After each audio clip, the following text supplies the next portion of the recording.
Hey there, and welcome to GamePoints episode 149, our weekly get together. We talk about recent gaming news. I am, as always, your host, Stephen Brown, and joining me today is. I'm David. Tonight, David. We're going to get into the PlayStation Classic Games list. The full list has finally been revealed. We're going to go over what's conspicuously missing from it. We're going to get into some boring business stuff because we always seem to be doing that. There's rumors of a Legend of Zelda TV series we're going to get into, some Games Pass stuff, and a whole bunch of other things. But first, before we get into any of that stuff, We're I going want to to talk about the say, horse in the room. yeah, we're going to talk about the horse testicles in the room. First off, I want to say thanks to people who are showing up. Salty Frank, thank you for dropping by. I did watch that video, by the way. It's gruesome as hell. Dr. Hugo, thank you also for showing up. I hope your country isn't burning down because I know you had your elections on Sunday. And anyone else who happens to be here. This is, of course, an audience interactive podcast. Feel free to join in conversation if you're watching us here live at Twitch TV/GamePoints. If you can't, however, watch us live and you're watching us over at YouTube/GamePoints PC, feel free to like, comment, subscribe, and you can do the same here regardless of where you're at. You know what every streamer wants. Give us all the love if you can, but never feel like you have to do so. It's just always appreciated. David, Yes. back to the horse testicles in the room. All right. So, as many of you may know, Red Dead Redemption 2 did come out on Friday, and I spent the weekend playing it. I'm pretty sure you did as well. I played a lot of it, yeah. Yeah. The funny thing is, this game came out, and I don't think I've accomplished much of anything. I know I'm I looking spent at- an hour in the camp, I can tell you that. I'm looking at my friends list, and I see like people like unlocking all these trophies and doing all this stuff. I have like one trophy in that game. Let's go ahead and save 'Cause right now. Spoiler free, except for stuff that might happen in like the first 20 minutes of the game. Oh no, mine will be completely spoiler free Okay. besides just mechanics. Okay. Because for me, the reason I'm very excited for this game is it is hands down the best simulation game released this year. Yeah, in retrospect, we are Shits talking all about... over Euro Truck Simulator, completely destroys Farming Simulator. It's fantastic. I for want to go simulation. ahead and jump on this right now. In retrospect, yes, we are talking about Red Dead Redemption and our experience with it, and because you said it's the best simulator, that actually brings up my biggest problem with the game. Yeah. I can appreciate its commitment to realism and how they want everything to act like it was. But man, does it make the game just go on for stretches and stretches with just nothing going on. Okay. Like, yeah, I- you can I- talk about there's a very slow pacing. It's Yeah, it's very glacial. Much, a western compared to Grand Theft Auto, and it's not a big bustling city. Towns are pretty interesting because there's a lot of stuff going on. But yeah, well, a lot of it's slow and jaunty and riding horseback on mountains. But that's exactly why I'm into it, because I'm just playing as a cowboy who's wandering around in the elements. And like I said, I have no trophies in this game because I've just been out hunting, looking for new things to hunt and, you know, shooting random critters, setting up camp, sleeping, eating, repeat. There's almost too much to do here. Now, I'm not saying any of this is inherently a bad thing. I know people are going to love it, but for me, I feel like it's necessary for me to go, well, shit, I have mud on my clothes. Now I got to run to a bath and take a shower, or I'm starting to get some stubble. I have to go back to camp. And the game doesn't start off with a fast travel system. And when it does get unlocked eventually, it's kind of... There's fast travel in this game because I There don't is. give a shit. I don't There need is. that. I'm here to ride horses. I'm here for cinematic mode. You have to go into this realizing this game is going to take you a year to finish. Oh yeah, this game's gonna take forever, especially if you're like me and you're not actually playing it at all. Yeah, you can beat the game in 50 hours if you want to do the main story and stick to that path, but god damn, it just keeps going on and on and on. Okay, yeah, Introspect. the first time. I was going to say Introspect and Chat. I think he's talking about Red Dead, and if not, he's talking about something that could absolutely happen in Red Dead. He says he walked up to the edge of the camp early today and noticed this rainbow had formed. Then Tilly started a fairly detailed conversation with me about it, talking about how beautiful it was, and so I walked over to admire it with her. Yeah, Tilly's absolutely Exactly. There are so many... The NPCs are reacting to the world around you in a way I've never seen in a video game before.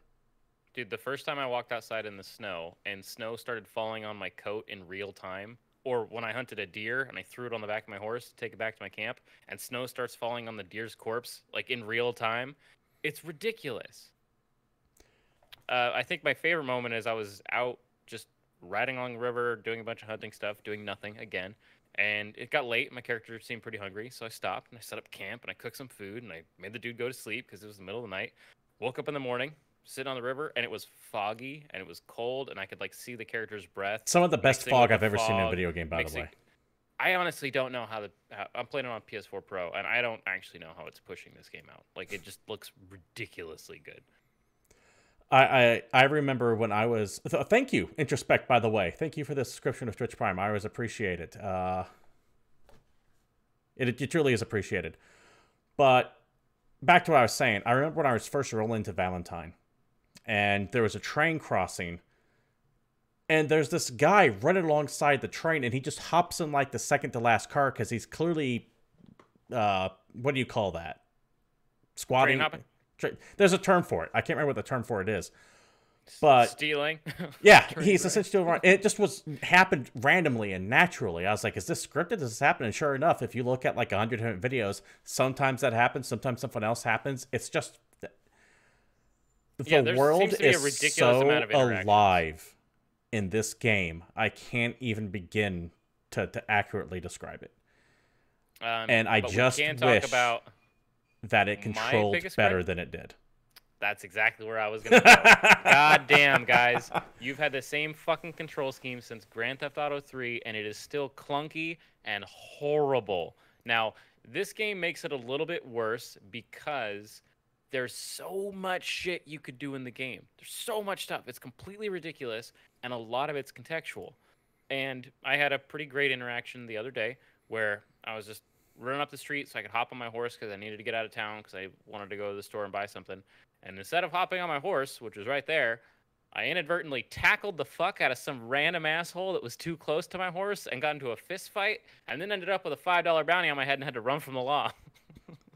Now, none of that was planned, and I don't really regret the interaction because it was still hilarious because I'm like, I'm going to go get on my horse. Instead, I just knocked this dude out. But that's not really what my plan was, and it's just one of those weird contextual things. Or how many times I've tried to interact with an item and then I jump off of something, or walking back and forth and spinning in 720 degrees so I can line up properly with an item so I can look at it or loot it. I mean, I accidentally gunned down the sheriff of Valentine. All because I wanted to walk up to him and go, "Hey, I found your bounty. Here it is." And I set him down and I turned to go talk to him again, but instead, because you have to hold L2 to target someone. The button to aim is also the button to talk to people. Yeah. And sure enough, I just shoot that son of a bitch down. Now he gets back up, but at this point, I'm committed. It's not like he's not going to return fire. Oh man. So yeah, let's take a look here. Salty Frank says closest game NPC dialogue reacting to Shadow of Mordor, Shadow of War when you start a firework. Yeah, with the Nemesis system. They will kind of respond to what's going on, but this does it way more detailed than I've seen in any game yet. Introspect says, while BioWare used to be my favorite game dev, it's now Rockstar and CD Projekt Red. I'm not going to say Rockstar is my favorite game developer. They're definitely extremely talented. They're possibly the most talented one on there, but... They're outrageously technical, for sure. Yeah, I do like CD Projekt Red a lot, but when it comes to the game itself, I can recognize a masterpiece when I see it. This is one of them. But it is not going to be my favorite game this year because I cannot get around that control scheme. I just can't. Oh, yeah. We'll talk about that when we have our favorite games of the year, but I don't think this will be in my list. I mean, it is amazing. Really, really enjoy this game, and I'm enjoying playing it. But as far as just raw fun, I don't think this game's at the top of the list. No, the game isn't fun. I mean, it's fun, very much, but it's a simulation game. Yeah, the fun is what you make of it, and I mean, honestly, I don't really like just the regular gunplay. But that's probably because I stopped playing shooting games on console so long ago that I can't shoot anything with a controller, and I just rely on Deadeye the whole time. Yeah. Now, Salty Frank in chat brings up something I was wanting to ask you, David. How do you feel about the way Rockstar, Grand Theft Auto 5 plays on PC? And do you think that having a mouse and keyboard would alleviate a lot of the problems you're having? Probably. If you move all the buttons so you're not using one button for 4 different actions and you just are using keys on the keyboard. I mean, I want the old school, I'm playing like Mech Commander or an old fighter game, and I have the ridiculous keyboard mapping, and every single button does something important, and I have to keep like a little chart in front of me so I remember what the hell I'm doing. That You want sounds something great. like that. And let's be real here, too. It doesn't help that the tutorial in this game sucks. What tutorial? Exactly.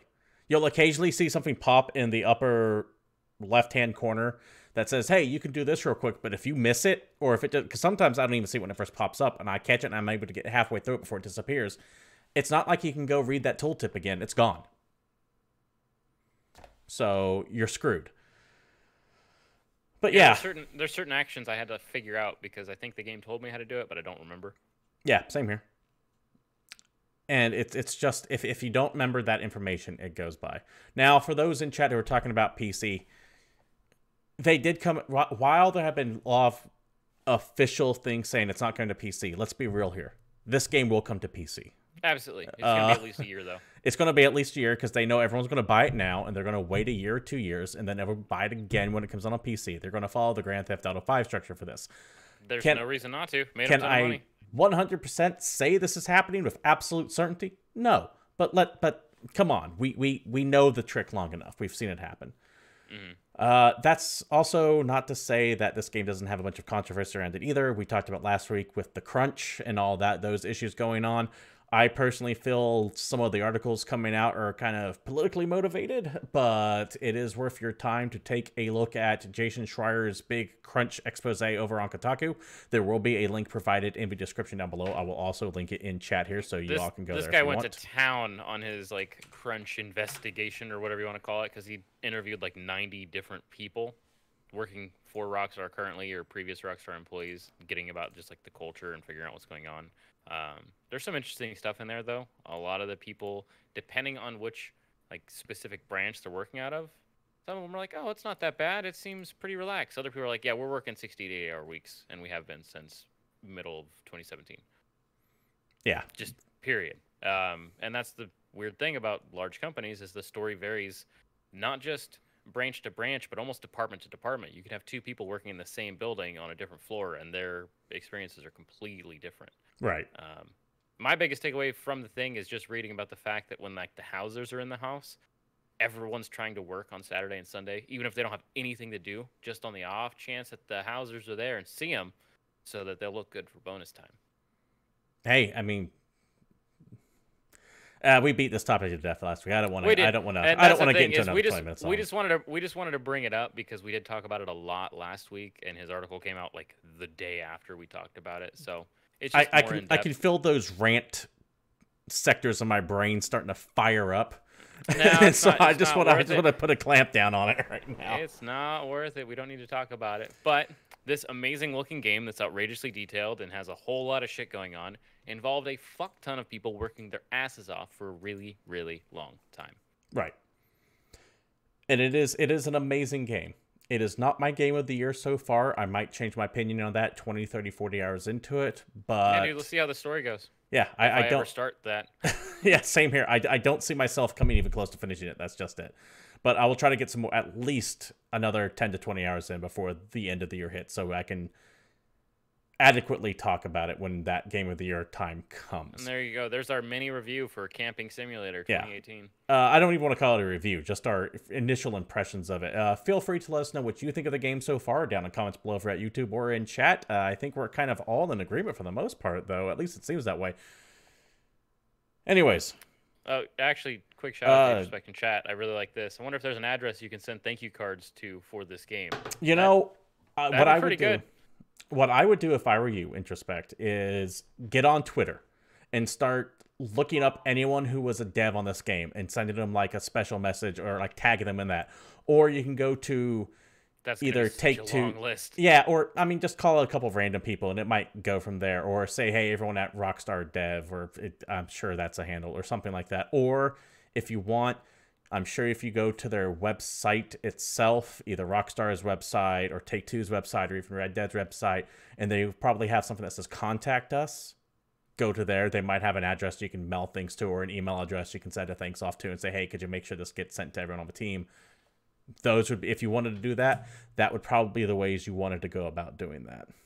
I say you could send them a pizza or something, but I'm pretty sure they get dinner catered like 3 or 4 nights a week. Yeah, plus, I mean, how many pizzas do you have to send? Unless just you send like one extra large pizza to a staff of like 400 people. It's gotta be like, cut up. Here's your one pepperoni. Yeah, right? That's great. So, our sum up, our impressions of Red Dead Redemption 2. I'm sure we'll be talking about this game again. It is a huge game as we go on. And I doubt this is the last we will hear of this. Keep in mind, you do have Red Dead Redemption Online still about, what, a month away? I think that's coming in a couple more weeks. And that's going to be just as big of a launch. That is not the only thing that we're here to talk about there, David. No, we got a thing that we've actually been waiting for details on a while ago. We heard rumor and then were confirmed that the PlayStation Classic was going to launch by the end of the year. And now, the official US PlayStation blog has revealed the full lineup of the 20 games coming to the US PlayStation Classic. Again, this thing is launching, what, December? Something like that? It's gonna be December 3rd. December 3rd? Yeah. It's going to be $100. So this isn't like the $60 NES Classic. This is $100 of PlayStation. And those games, do you want to get into them? You want to jump back and forth? Yeah. No. Why don't you read them all off and I'll scroll down. All right, so we got Battle Arena Toshinden. Took me forever to learn how to say that damn name. Cool Borders 2, Destruction Derby, Final Fantasy 7, Grand Theft Auto, Intelligent Cube, Jumping Flash, Metal Gear Solid, Mr. Driller, Oddworld Abe's Odyssey, Rayman, Resident Evil Director's Cut. We'll see if it's actually the Director's Cut, not just a fucking misprint like it was originally. Revelations Persona, that's right, the first Persona game. Ridge Racer Type 4, Super Puzzle Fighter 2 Turbo, Siphon Filter, Tekken 3, Tom Clancy's Rainbow Six, for some fucking reason, Twisted Metal, and Wild Arms. What do you think of this list, David? It's shit. Yeah, it's all right.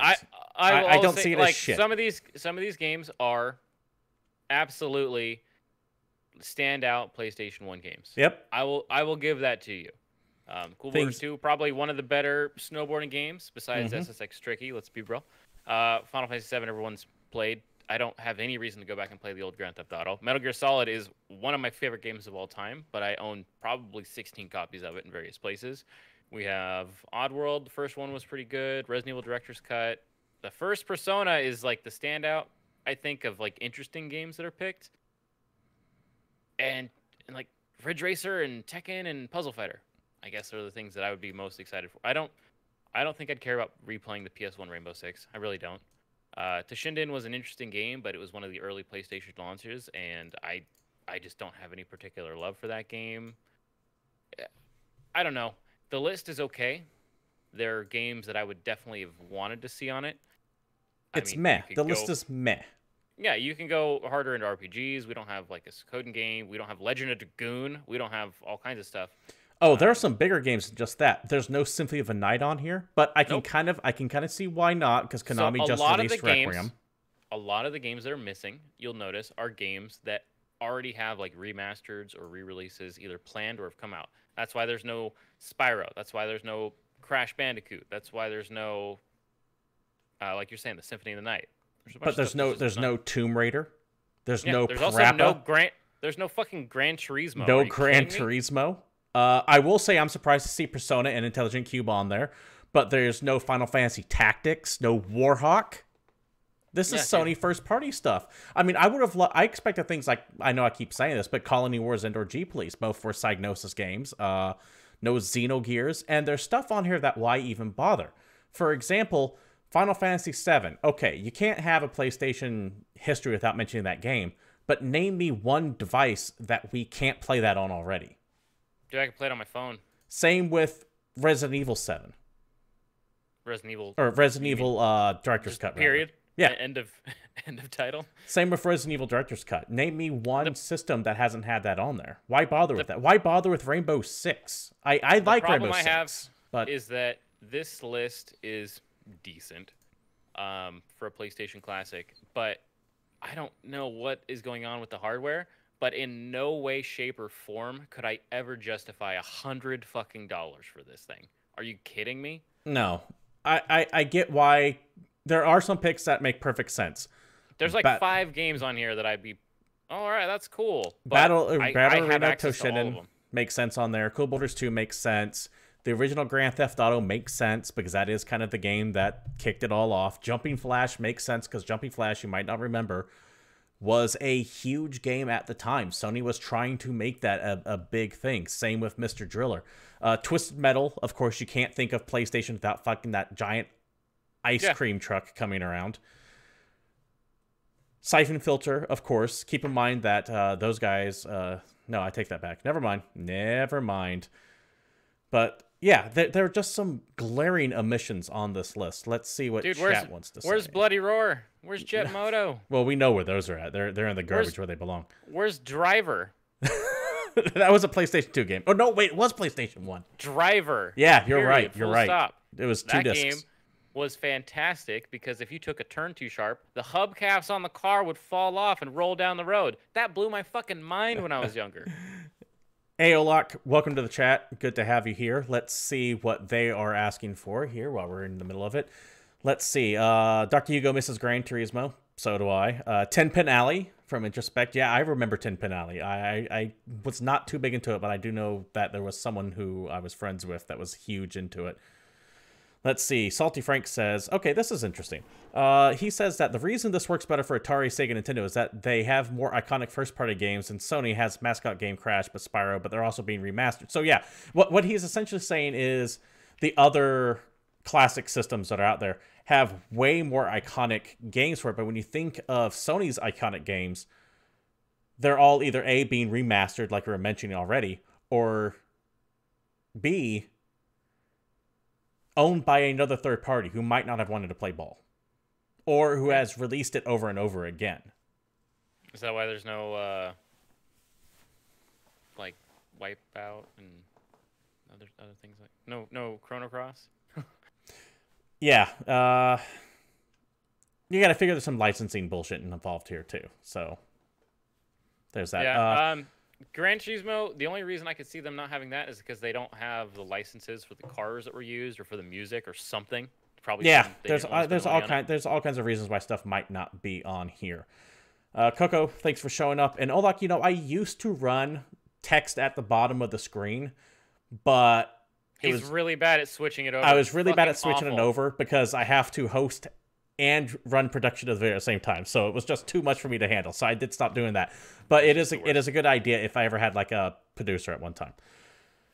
Yeah, Salty Frank, I agree too. It should have been a $50 JRPG machine because I could make a PlayStation Classic of just JRPGs and I'd be great. Like hell yeah. Well, mention the Japanese one that they have. They should have had 4 different PS1 classics that had like focus. Like here's your action games, here's your RPGs, here's your blah blah blah. And release them all for $30-40 and then have people buy all of them. But one thing that also was released is the Japanese PS1 classic list, which in my humble opinion is way the fuck better. Yeah, same here. I'm gonna read it to you guys because you're already watching. So we got Arc the Lad 2, Armored Core, thank you very much. Battle Arena Shinden still in it. We got Devil Dice, Final Fantasy VII, G Darius, Gradius Gaiden, Intelligent Cube, Jumping Flash, Metal Gear, Mr. Driller, Parasite Eve. How is that not on the PlayStation Classic, but on the Japanese PlayStation Classic? That game takes place in New York, the capital of the world. I fucking love Parasite Eve too, like so much. It's so annoying. Resident Evil, Ridge Racer Type 4, Saga Frontier, Super Puzzle Fighter 2 Turbo, Tekken 3, and Wild Arms. So I would so much more have this. Pretty similar, but there's like some standout replacements to me that just make the list so much better. And I don't know. At least you'll have someone hack the thing within a month, and then they'll figure out a way to mod a ton more games on it, and you'll just have a little PlayStation emulation box. But I feel like you're still better off just like playing on a Vita TV or just having PS1 classics that you're playing on your PS3 or something. The whole thing just feels meh to me. It's not, like I said before, it's not a bad list. It just feels, I don't want to say uninspired because you have Intelligent Cube on here and that's like goddamn. But it's just not, it's meh. It just is. When you look at how the NES Classic of a Super Nintendo Classic nailed it so hard, and then you look at this, it's just weak. It's weak. Anyways, let's move on from this topic. Let us know, by the way. Bums us out. Yeah, let us know what you would have loved to have seen on this down in chat or what's your the standout comments PS1 below. game that you think desperately needed to be on this thing? And I just want to welcome everyone being so cool in chat today. It's nice to see everyone talking with each other and having fun. So keep it up, guys. Definitely appreciate it. David. Yes. Somewhat breaking news. This just came out like an hour and a half ago, but let's set the table a little bit as to who this man is. It's too important to not talk about. So on Friday, the same day that Red Dead came out, another really important thing happened. Season 2 of the animated Castlevania show hit Netflix. Now, if you haven't been watching us for a little bit, we both loved the first season of Castlevania when it came out. I feel like it did a great job of kind of portraying the universe and getting the characters right. Also, it's dark as hell, and I highly, highly enjoyed it. So we were both kind of eagerly waiting for season 2, which was twice as long as the first season. Yes, and it did not disappoint. God damn, was that cat? It's so good. Like I no spoilers. We're not going to get into it. Take a look at it. It is amazing. And the important part of this is that it is showrun by a man named Adi Shankar. Mm-hmm. Now, if you don't know who Adi Shankar is, dude, just throw him everything. He's a genius. That's he has done some amazing, weird, like bootleg films on YouTube. For example, he did a dark and gritty Power Rangers 10-minute short film with James Vanderbeek and Katie Shakoff. The Power / Rangers. He did an amazing Punisher fan film called Dirty Laundry that had Tom Jane doing the Punisher over again. Yep. And according to the Wrap, an exclusive that happened about an hour or so ago, it sounds like Adi Shankar is in talks to produce a Legend of Zelda TV series based on the video game. Going from the article itself before we get into this. Producer Adi Shankar is in talks to produce a series based on a long-running Legend of Zelda video game franchise, the Wrap has learned exclusively. On Monday, Shankar posted on Instagram that he was, quote, working with an iconic Japanese gaming company to adapt one of their iconic video game series into a series. Unless we're talking Mario, which I think Nintendo is going to be very, very loath to do anything Mario related after the failed movie in the early 90s. This has to be Legend of Zelda, right? They are saying they have learned, which usually means they have a source on the inside somewhere telling them this is what's happening. So what do you think about this idea, David? I'm totally for it. I mean, I watched the entire second season of Castlevania in one sitting. Like, I took a break in the middle to order some pizza and then eat the entire pizza and then go back to watching the show. It's a good weekend for me, really. I'm really excited about this, but I don't... Adi Shankar himself did not say he's working on Legend of Zelda. He said he's working on an iconic video game franchise from an iconic developer in Japan, to paraphrase what he said in that. Now, the Wrap's saying they learned that this was this, but what I would rather see him do, because I think it would be amazing if an animated version of Metal Gear Solid? No, but that would be good, because what I would love to see him do, because it would be amazing with the Castlevania treatment, is if you take that Castlevania formula and apply it to a Metroid series. Hard sci-fi, Samus Bounty. Like, imagine a dark animated Metroid, because that game series is horror when you distill it down to its components. It's you, lost on a world, surrounded by hostile life, being hunted by shit that you're sent to kill. More so than anything else, it would be absolutely perfect if Adi got the ability to make a Metroid-based show. Because that's literally what I was just saying, but you were busy typing in chat. He made Castlevania so he could get the other half of the Metroidvania formula as a television show. But yeah, it seems like it is going to be Legend of Zelda. I'm just as fine with that. Yes, Salty Frank. I would love to see a dark version of Pokemon as well, where human overlords have like the animal slaves fight to the death in gladiatorial stadiums. Their only respite when they're locked back in their tiny little confines, and then they're fucking ripped out to fight. Yeah, It'll be good stuff. It's a little rough. Anyways, Legend of Zelda TV series, rumored now to be developed by Adi Shankar, is making the waves right now. I am looking forward to it. I would love to see it. I would love to see him do other franchises before Zelda, but hey, I'll take what I can get. And honestly, that man could be given like Little Shop of Horrors, and I'll be jazzed to see whatever he makes. He could be given like, I don't know, Little Women, and I kind of want to see what movie he makes. Little Women, all right. I was trying to think of something as non anything as possible, as milquetoast as possible. Golden Girls? Yeah, Golden Girls. I would love to see the Adi Shankar created version of Golden Girls. Matlock? Anybody? But yeah, we're looking forward to that. And this information did just kind of come out, so I'm sure as time goes on, we will learn more. David. Yes. I'm going to read us our next story. You can take the next, and then we'll go from there. Sound good? Cool. All right. This is coming via Shack News. This is kind of exciting. I think this is way bigger than a lot of people are giving it credit for. This is great. Yeah. Microsoft CEO Satya Nadella announces Xbox Game Pass is coming to PC on earnings conference call. Now, for those of you who don't know, Game Pass is Microsoft's Netflix-ish kind of subscription deal. You pay them a certain amount. It's a game subscription service. Yeah, you pay them a certain amount of money a month. You get games for that time and unlimited not unlimited. Is it unlimited streaming? It's a streaming service, right? No, it's not streaming. It's download and you can keep. Yeah, you download and play it as long as you're paying. It's also currently the cheapest and most effective way to play Forza Horizon 4 on PC. And a lot of games are day and date. They come out the day they're released on Game Pass, and you don't have to buy them traditionally. You can just pay your monthly fee, and you can play it as long as you have that. Mm-hmm. And that's going to PC, according to this article here. Now, not according to this article, from the Microsoft conference call, from the article itself, reading here. Microsoft recently hosted an earnings conference call to discuss the company's Q1 earnings for the 2019 fiscal year. In addition to reporting a 44% growth to gaming revenue when compared to the previous year, Microsoft's CEO also dropped an interesting bit of news on PC gamers by revealing that the company would soon bring Xbox Games Pass functionality to Windows PC. That's amazing. I'm so down into that. That Microsoft is... They're doing a bunch of shit while Sony's kind of sitting on their hands, not really announcing anything.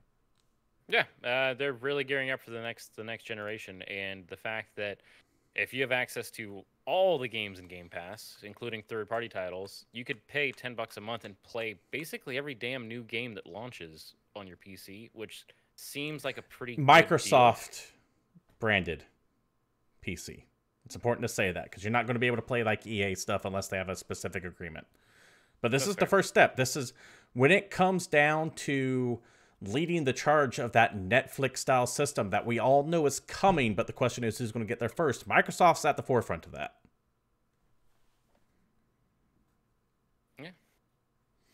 Coco Taco says, to be honest, though, wouldn't you spend more money doing this than just buying the games you want over time at least? That depends on how many games you play through a year. If you buy more than 2 full-price retail games a year, this is more effective. Yeah, because you figure $60 a pop, it's $10 a month, 120. Like if you buy a game in spring and you buy a game before Christmas, then you're spending the same amount. Yeah. The caveat being once you stop paying for it monthly, your game library goes away. Womp womp. What happens to your saves? They stay on your computer, or are they all gone? I don't know. It depends from company to company. Could be cloud-based. They could give you like a month. Like, for example, Nintendo Switch's online stuff. They have cloud saves that way. But if you stop, your saves are only there for like a month or a week before they delete them. There is a limited time before they start deleting them. I'm sure Microsoft has something like that in play to where if you miss a payment, you probably get like a month or 2 grace period before your saves get deleted. Or it could be permanent. I don't know. I don't know the details of Game Pass in that retrospect. But yeah, this is big. This not big. It's not huge, but it is more important than I think people realize. Because Microsoft is going to be the ones, in my opinion, that come out first and go, hey, here's our machine. You can buy a $500 Xbox if you want to, or for $100, here's our streaming service. And for an additional $10 a month, it's going to have our version of Netflix for video games installed into it. Yeah. I think Microsoft are going. I think that's where they're going to go with the next generation. And after the time I had with Google's like Project Stream, whole streaming video game thing, that could happen much sooner. The tech's there. The tech is there. There you go. David. Yes. Let's talk about this esports stuff you wanted to get into. Oh, dude, I'm gonna drag everything down because I'm gonna get real weird, you guys. So a really long time ago on this show, we used to actually cover esports all the time, just because it was fun and entertaining to me, which we haven't done in a long time. And there was an article on Forbes that came out last week that I just wanted to touch on. I'm not gonna get super weird and boring, hopefully, but Forbes did list the world's most valuable esports companies, and I just thought it was pretty interesting because basically of the top 12, they're all American. Value for esports companies has been jumping up like crazy. In 2017, there was 74 major esports based deals worth $1.5 billion. This year, there's been less deals and it's been worth almost $4 billion. So people are buying into esports in a huge way, and it's starting to become mainstream popular. You have sports franchise owners, you have just regular old rich people just dumping money into it because these companies are just shooting out value in a ridiculous way. 12 companies on the Forbes list have an average value of 13 times their sales, which is ridiculous. Yeah. Their company value is way more than what they're bringing in just because of the prospects. In comparison, right? It's 13 times their estimated sales. Facebook and Amazon go for 7.5 and 3.8. And if you want to bring it to sports, Manchester United, the European soccer team, has a multiple of 5. It's just completely ridiculous. So I had to bring it up. What I think it is that so much money right now.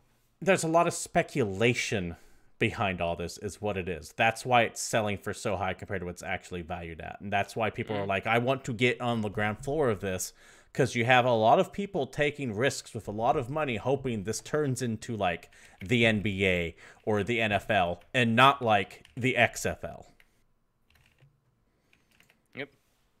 So there is definitely a lot thing that I thought was a lot of interest in this. I don't know if anyone has ever paid attention to League of Legends, but that game is still really big, and it's one of the games that kind of drives a lot of esports stuff, at least as far as money is concerned. And an interesting happened this season for the finals.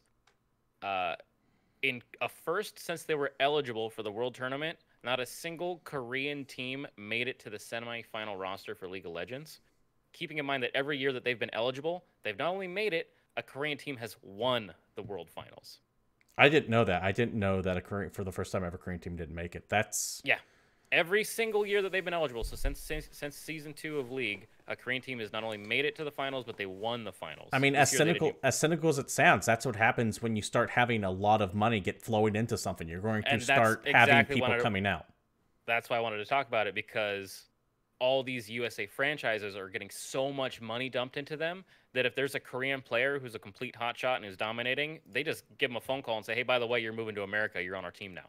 Yeah. That's just made a dynamic shift in the whole esports scene. So it's kind of interesting because esports works different than regular sports. You don't have a bunch of people kind of living locally. They could be international, and there's weird stuff. You have players coming from different countries that are living here on a green card or living here on a work release and playing professional games. So there's weird laws and all kinds of stuff we got to get figured out before it goes any further. But there you go. That's your esports update. Yeah, definitely interesting. I always like the money side of the things on here because it's. I remember when we started using the term esports, even back when we used to capitalize the S instead of the E, and it was kind of recently fixed. Yeah, it was kind of considered a joke, and who's going to go anywhere? And now people are like, wait a minute, they're making how much? How much in sponsorships is behind this? How many people are watching? Now you're getting all the corporate interests come pouring in, for better and worse. There's good stuff that comes along with it, and there's bad stuff that comes along with it. Also, a quick shout out to chat because there's some pretty interesting talk. There's a Counter-Strike Go player called Forsaken who actually got caught cheating in a live match this last week. He was actually trying to close some cheating aim assist software on his computer when an official was trying to check his machine, and so he's just completely banned. Yeah, fuck that guy. I heard about that. Yeah, dude, what are you doing? You're at the pro level and you have aim assist. Get the hell out of here. Fuck that guy. All right. Oh. While on the topic of just shitty, trashy people, this is going to go back to a story we talked about a while ago about a year or 2 years ago. No, last year. This time last year almost. And we're going to start this the way we like to start stories where we talk about people being assholes. Don't be dicks on the internet. Yeah. Stop it. And this goes beyond just don't being a dick and just fucking stop swatting people. And try being a decent human. If you remember, this time last year, this fucking dirtbag gets in an online fight with someone over Call of Duty. So he swats the guy. The problem is he got the fucking wrong address and sent it to someone's house who doesn't even know what's going on. This poor son of a bitch opens the door, and the police, who have been told that there's a hostage situation going on, he just killed his father, and all kinds of... a lot of shit. Yeah, and he's like ready to kill his entire family. He opens the door and gets shot by a police sniper because they're like, this guy is unhinged, we gotta take him out and get to his family. All because this fucking dickbag got pissed off at Call of Duty and swatted the wrong address. Well, it doesn't matter that it's the wrong address. You shouldn't fucking swap people. Yeah, I know. It's just... Anyway. I think that adds an extra layer of fucked up to it, though. Because this is... there's something about it. It just strikes me. But you're right. It's fucked up one way or another. Well, we have a follow-up on this guy. And this is via Wired. The feds just hit a notorious swatter with 46 new charges, and he intends to plead guilty. Now, the reason why I hate this guy so much isn't just because he's a fucking bag of dicks. But when all of this went down, he very publicly said, "It's not my fault. The police should have been more careful. I have no responsibility." Blah, blah, blah, blah, blah. Fuck this man. Reading from the article. On the 24th, federal prosecutors of the Central District of California filed a criminal information document that accuses Barris of a vast new array of crimes. The earliest date back to September and October of 2015, when prosecutors alleged that Barris phoned in a series of bomb threats in schools in Ohio, New Hampshire, Nevada, Massachusetts, and Illinois, saying that he evacuated these schools because his online Halo friends were students there and he wanted to give them a day off class. Fuck you! You called in bomb threats because you wanted your friends to play Halo. Kiss my ass. But the bulk of his friends were students there, and he wanted to give them the day off. But the bulk of the 46 crimes detailed of a document occurred during the last 4 months of 2017, shortly after Barris was released from LA County Jail after served nearly 2 years behind bars. So he was already in and out of the system to begin with. He had pleaded no contest to 2 separate crimes, making bomb threats against ABC affiliate in 2015 and violating a protective order that had been taken out against his grandmother by January 2017. So he's had a long history of doing this shit. These crimes run the gauntlet from bomb threats to swatting to bank fraud to several involve unindicted co-conspirators who are identified only by their Twitter handles. Basically, people that paid him money or told him, "Hey, can you swat this person?" He's like, "Yeah, sure, I don't give a shit." I'm really starting to lose my cool over this because if it was... I'm just remembering when we first broke this story. This poor son of a bitch gets killed because this jackass swats, and I remember his fucking indignation and detachment going, "Not my fault. Yeah, I didn't do anything." Some guy just opened his door because he had a knock at the door and gets shot by a police sniper because, as far as they knew, he was a completely deranged lunatic because this fucking asshole made a fake goddamn phone call and said, "I just killed my dad and I got my family in here and everyone's gonna die, blah, blah, blah." And they just went out and acted on it because they have to. And a guy died. And this guy literally just didn't care at all. Yeah. Just, oops.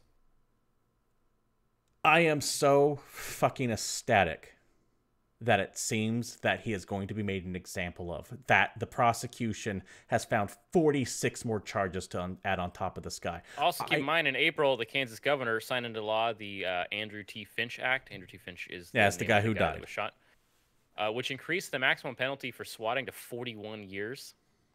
You fucking murdered someone. This guy's facing a lot more than just swatting, but I like that little bit here, too. Yeah, I am so fucking down for that because swatting is no fucking joke. People have died because of it. Fuck this man. Send him to prison. Lock him up and throw. I want him hit with the hardest maximum possible penalty that there is. And I don't ever want to see him get out. And like I said, I'm heated on this because it's a fucked up story to begin with, but that added layer of his just general lack of responsibility when it all first came out, going, "Blame the police, it's not me." Kiss my ass. God, I'm so pissed off by this man. But anyways, 46 more charges slapped against him. David, I think we're in agreement. Fuck this man. He can go to hell. And while we're on topic of doing absolutely nothing, this is going to be a hard break. Let's talk about saving the children an extra life this weekend. Oh, God. Man, of all the ways to segue, that isn't one of them. Things to look forward to this week. This is essentially the section where it's nothing that's happened yet, but stuff that you might want to take a look at, and that there's a big 24-hour charity event coming on Twitch and various other platforms called Extra Life. Now, if you don't know what it is, bunch of streamers get together, stream for 28 hours for charity. It's actually really cool. If you want to take a look at them, here's the website here, Extra Life, extra-life.org. Sign up if you want to participate or just watch the streamers, give them all the support they can get. It is really cool, and their benefits go to the Children's Miracle Network. I always like these events, like, for example, Awesome Games Done Quick, or there's a 1UP, I think, does one of those things. There's Extra Life. There's TakeThis.org, which I don't even know if they're still in existence anymore or not. But this is one of those nice little happy things we can all kind of attach to as gamers. As gamers, we all get shit. We all take a bunch of unnecessary criticism. We are said that we're all trolls and virgins and insert all this stuff here. But you know what? We actually make a difference when we work together and do some cool things. So give this site a take a look-see and see if there's anyone streaming anything you might be interested in doing. I'm not, because I don't have the fortitude to stay up 24 hours and play video games anymore. But a lot of people are, and it's definitely worth taking a look at. Well, there you go. And with support the kids with Davidja games. I still can't get over that hard break, but I'm having trouble changing gears still. I'm like a couple minutes behind.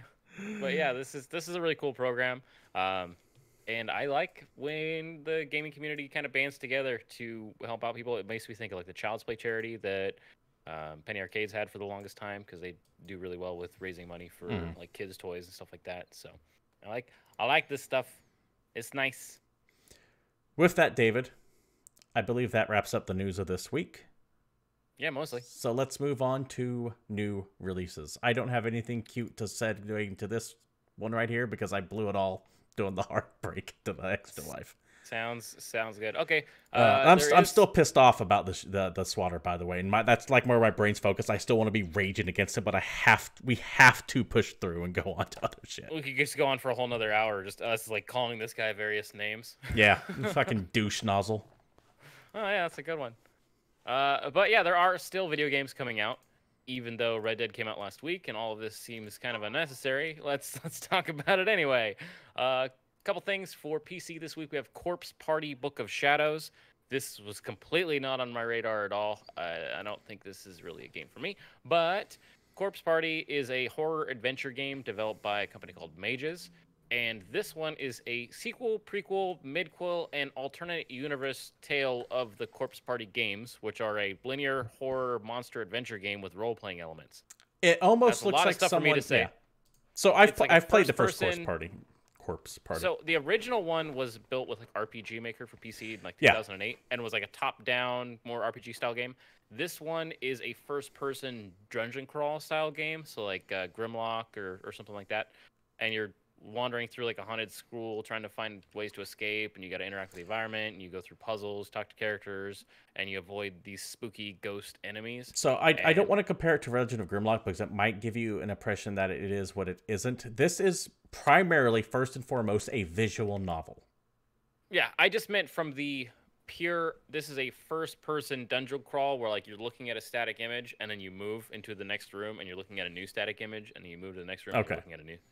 Like, I don't know what you call those games because those games are older than me. And there you go. That style of gameplay. Okay.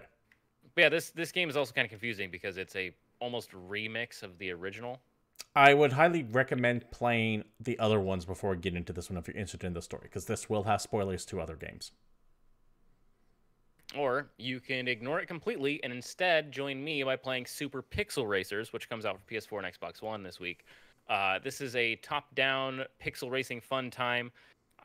It's a racing game similar to like the old Micro Machines games, or if you remember Super Off-Road, right? Yep. Very, very 90s from aesthetic to soundtrack. It's kind of like an on-off-road style game where you're driving around these little buggies, take sharp corners, you get boost, you bump into people, it makes good thunk sounds as you're hitting each other. Looks like your car can take damage and eventually blow up if you're driving like too much of an ass. And the soundtrack sounds pretty good to me. This is one of those small, dumb games that are probably a lot of fun, at least in my opinion. We have Call of Cthulhu, PS4, Xbox One, PC. This is an adventure horror RPG.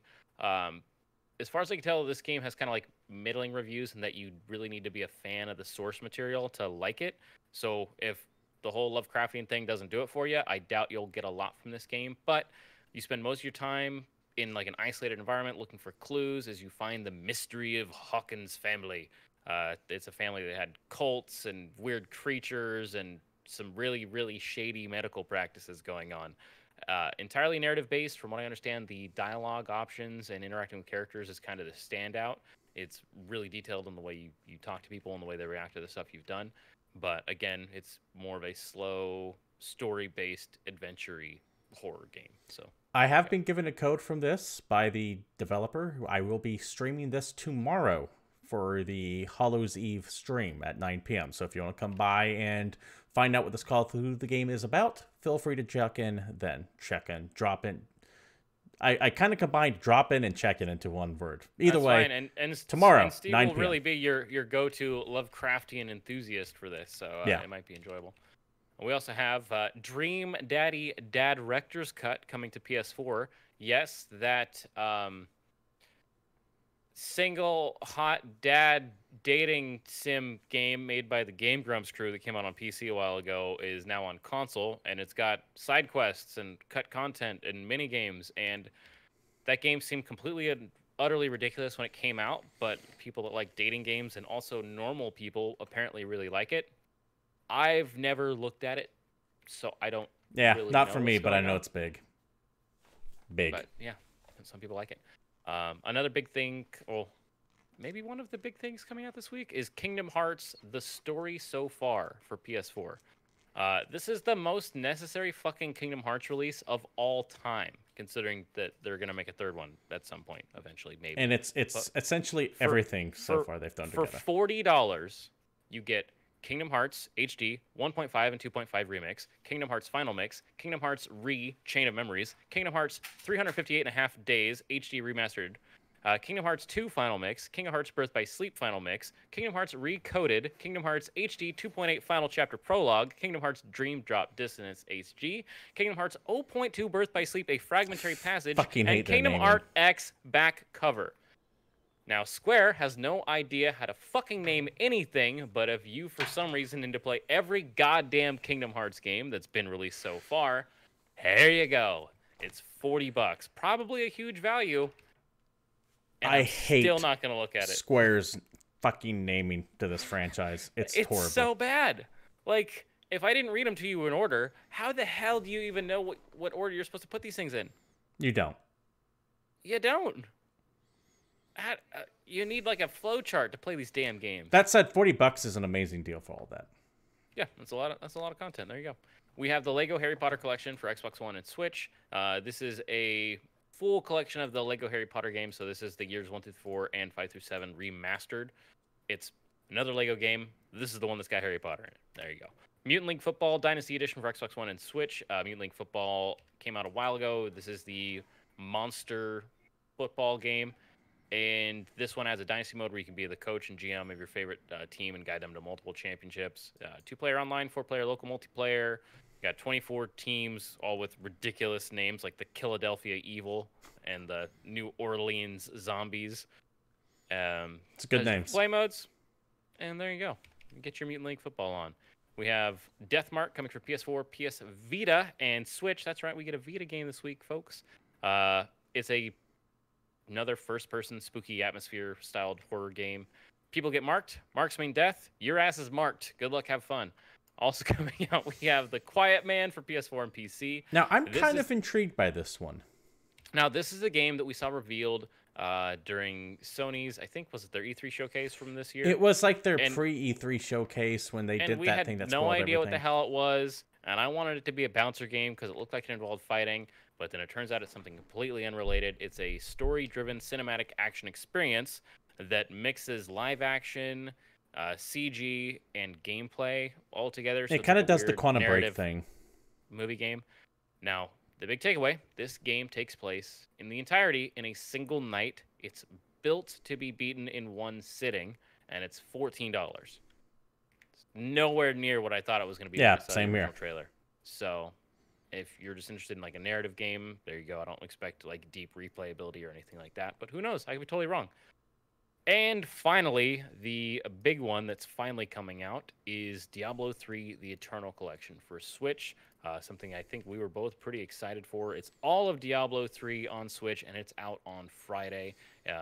It does support, I think, online multiplayer, local multiplayer, a whole bunch of other stuff. I'm still waiting to read some reviews on it and actually watch some gameplay because I want to see how good it looks. And how Yeah, good it I'm kind actually of worried plays. about its stability myself. I was worried just because of how I hesitate to say crappy, but I'm gonna still say crappy Titan Quest looked on Switch to play, and so I just need to see. But Blizzard's really good at optimizing things for lower quality hardware, and this could be like one of the better multiplayer games that you can get. I'm sure this question has been answered already. I just have not looked it up myself, but I'm still curious to know if I can bring my PC progress over to the Switch. I doubt it, but that would be great if I could. And if I can, I'll definitely buy it for Switch. If not, probably won't think about it after this week. I highly doubt you can, but again, I never played Diablo 3, so for me, this will be like my first foray into it. Either way, I'm with you. I want to see this game running in the wild because I don't know. It sounds too good to be true. Because Diablo 3 had a very rough launch, but after like a year when they finally took out the real world auction house and made it more like Diablo 2, that game became amazing. Mm-hmm. And they really haven't stopped supporting it. So we'll see how that shakes out. Yeah, Salty Frank, the PlayStation 4 and Xbox 360 versions of Diablo 3 ran very, very well. And they handled the conversion from a mouse and keyboard to controller extremely well. So I would imagine they would do the same for Switch. It's just a hardware concern I have at this point. I want to see it running. You will not be able to transfer your progress from the PC or existing console versions of the game. Yeah, I had a feeling that was the case, which is why I never. They had made it possible to transfer your stuff when it moved from last to current gen consoles, but right now they don't have it announced as a feature or planned as a feature. Yeah, it kind of means I'd have to be starting from the beginning again, and I'm like prestige. What are they called? Are they prestige levels? Supposedly it runs at 60 frames per second across the board. In handheld mode, dock mode. Still want to see it first. I have to see it first. In retrospect, a lot of good game releases over the next couple weeks, and I think I talked about it that most holiday seasons I kind of skate through, and there's only one or two games that I really want to play. This holiday season has been just completely mean to me. I have no money. All right, David, I think that does it for new releases, which means that does it for the show itself. Thank you all for tuning into GamePoints 149. Chat, you guys were amazing tonight. We had so many people come in and being interactive with the chat.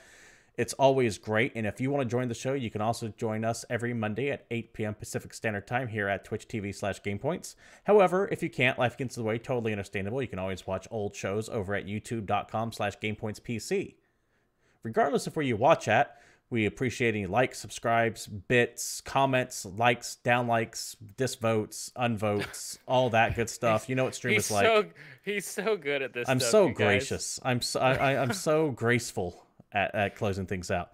If you have an Amazon Prime subscription, by the way, and you're sitting on that free sub, what better place to use it than here? But never feel like you have to. Why not us? I can give you plenty of reasons why not us, but never feel like you have to. I'm just jazzed to have you all here. I will be streaming Call of Cthulhu tomorrow at 9 p.m. here at this same channel, Twitch TV/GamePoints, if you come by there. If you want to follow the show on Twitter, you can do so at GamePoints PC. You can follow myself at CapitalistPig21, or you can follow David there at Palshife_Satori. This has been GamePoints 149, and until next week, we're out of here.